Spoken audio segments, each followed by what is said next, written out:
Vraiment, notre vie est faite de certitude et de je sais, mais si on arrive à enlever ce je sais, puis d'avoir l'humilité, hein? Tantôt tu parlais d'humilité, mais d'avoir cette humilité de dire je sais pas, je le sais pas, mais je sais que quand ça résonne en moi, puis que cette fréquence-là m'habite, c'est comme ça, je le sais. Mais qu'est-ce qui amène ça? Je ne le sais pas. Parce que, tu sais, des fois, ça peut être une situation précise, mais ce qui fait qu'on va vouloir reproduire cette situation-là et on va reproduire ça, puis ça ne fait pas pareil. Hein? On ne peut pas retomber en amour 2 fois de la même façon. Et on ne peut pas revivre une même expérience 2 fois pareille, parce que la vie n'est jamais pareille. Tu sais, si on regarde juste la nature, moi je suis impressionnée en ce moment là de la beauté de la nature. Je suis allée là, au bord de la mer en Gaspésie. Chaque matin, je me levais puis j'allais au bord de la mer. Première chose. Puis là, je regardais ça, mais le paysage n'est jamais le même. C'est toujours la même mer, c'est toujours le même chemin, mais c'est jamais pareil. Il y a des fois où il y avait des nuages, du vent, du soleil, La variation, c'est le plus beau tableau qui soit. Les couchers de soleil. Y a-t-il 2 couchers de soleil pareils? Jamais. Qu'est-ce qu'on a à vouloir figer les choses pour que ce soit pareil? Pour notre sécurité. On est rassuré quand c'est pareil, on connaît ça. Mais la beauté de la vie, c'est justement que c'est jamais pareil. C'est ce mouvement.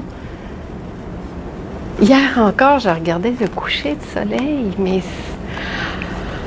c'est fabuleux. Même, je pense qu'un artiste voudrait en faire une peinture, puis on dirait, oh, il exagère. Non, il exagère pas. C'est impressionnant, la nature.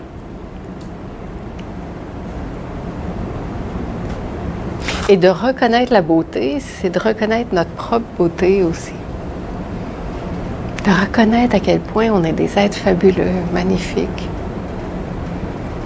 illimités. Il n'y a pas de conditions extérieures à notre bonheur. Il est là. Quoi qu'il arrive, quoi qu'on fasse, il est là.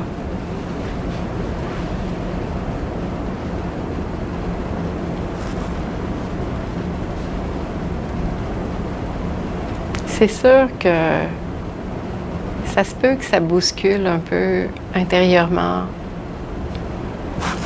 un schéma habituel mais tant mieux.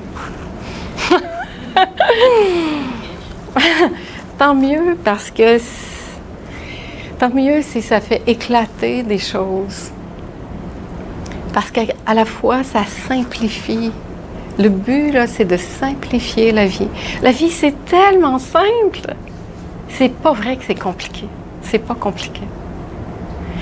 Quand ça devient hyper compliqué, c'est un appel à revenir à l'essentiel. Puis l'essentiel, c'est simple, mais c'est tellement simple. C'est une simplicité désarmante.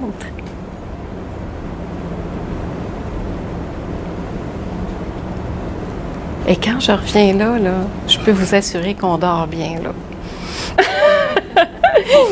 Il n'y a pas de perturbation, puis il y a pas... Mais ça se peut des fois qu'il y en ait. Mais quand ça l'arrive, on peut se souvenir que ça ne fait que passer. Et que ça fait partie du mouvement de la vie. Et il n'y a même pas ce désir d'être bien ou pas bien. Il y a cette expression de la vie à laisser être. Et c'est tout. Et ça, c'est du pur bonheur. Déjà. Parce qu'il n'y a plus de combat, il n'y a plus de résistance, il n'y a que cet appel, hein, cet appel à vivre ça le plus souvent possible, puis à se rendre compte que d'accueillir ce vivant permet de nous détendre, justement,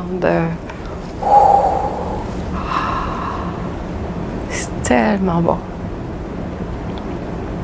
Et ça demande de rester avec soi. Vous êtes-vous quitté? Êtes-vous avec vous-même en ce moment? Êtes-vous posé en vous-même? Et s'il y a une seule chose à retenir ou à faire, c'est ça. Donnez-vous le temps de vous déposer en vous-même, de toucher l'essentiel de votre être et de savoir que ça, c'est la seule réalité qui soit.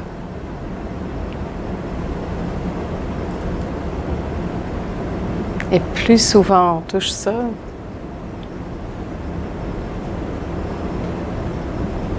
ouais, c'est ça qui se passe.